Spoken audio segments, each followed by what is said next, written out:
How to use Google Docs. You'll be using Google Docs for paragraph writing. Step 1.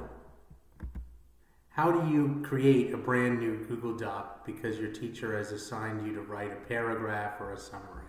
Well, first you do need to be signed into your Google Drive account. You can get there by clicking on this FCPS Google Apps tab. And there's two ways to create a new Google Doc. Way 1, you can click on the array or these 9 squares right here and then simply click Docs.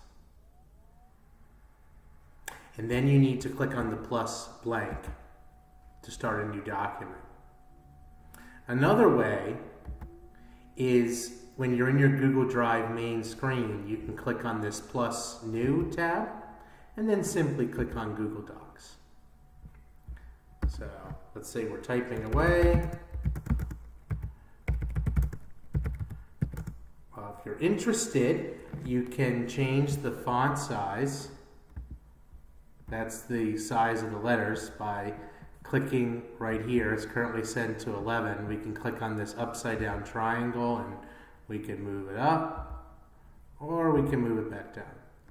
But don't spend too much time with that. You could change the size and font style when you're done. You just want it big enough for you to see as you're typing for now. Once you're done, you should make sure that your document has a name. Don't call it untitled document, so you want to click right here. And then what you need to do is to share with your teacher or a classmate, you click on the blue share button. And then you type your teacher's last name and then click send. That's it.